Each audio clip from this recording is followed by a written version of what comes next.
Hello everybody, welcome back to Cryptocurrency News. My name is Wes.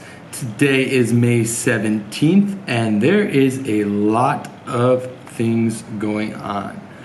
First things first, WannaCry, more news on WannaCry. We talked about it yesterday and there's a few more things I'd like to quickly touch base on. So apparently there's more information saying that it was a US-led ploy, debatably that the banks, the US, the people in power, they don't like how powerful Bitcoin is becoming, how big of a thing it is, how many people are using it.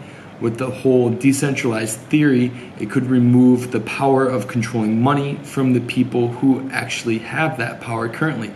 Could change the world. The US being such a big power in today's world, maybe they're a little bit scared of Bitcoin. Edward Snowden even went as far to say as he knows the NSA could have stopped this hack. He knows they could have stopped WannaCry, but they didn't. Why wouldn't they? In the US did get hacked. FedEx reported a hack, but they're the only ones. However, Russia and China are reporting hacks left and right. I mean, the German train system nearly got shut down because they got hacked. Governments are getting hacked. Why isn't the US? These are the questions that people are asking. What's going on with Microsoft? How can Microsoft let this happen?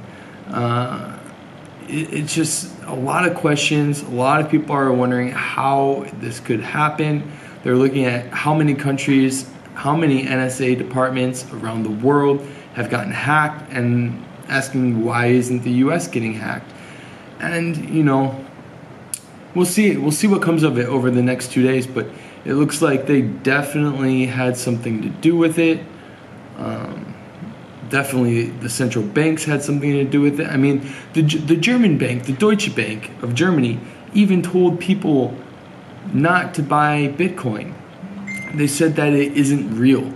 So when the central banks are saying things like this and governments around the world are experiencing the problems of the hack, but the US government is not, only one company in the entire US, FedEx, is reported being hacked. Things seem a little strange, seem a little bit fishy, and the internet community lights up with people talking about it. Next thing we want to talk about today is Poloniex. Some people think that people in Poloniex, the people on top in Poloniex, were manipulating, doing inside trading, and things like that in order to benefit themselves. But their response was that the reason their blockchain is taking longer is because just this year alone, since January, they've noticed a 600% increase in active traders online as more and more people are starting to use crypto coins. They've noted, this is more and more people trading. They need more and more computer power. When it jumps up to 600%, their claim is that is what's slowing it down, and it's not inside trading. But there are lawyers looking into it because a lot of traders lost money because of the delays, and they want to know what's going on. So, in the next day, 2 days, we'll definitely have some more information about what's going on with Poloniex and whether or not there was any inside trading. Why do I keep saying trading? The last thing that I want to talk about today has to do with the Bitcoin miners. Now that the Bitcoin price is above 1,800, since yesterday's video, it went from 1,720 up to 1,850, $1,850. It's happening fast. It's changing fast. I think it might hit 2,000 in the next 2 days, but who knows? It might correct itself a little bit and jump back down to that 1,720 spot like it did yesterday. We're gonna have to see. But I think it might jump up to $2,000. But so what does this mean for the miners? People seem to think that the miners who are selling the Bitcoins, they seem to think that they're making more money because of this. However, other people argue that they are not. They're saying that the margins for trading is actually impacting the miners negatively, and they're not making as much money as everyone thinks they are as the Bitcoin price rises.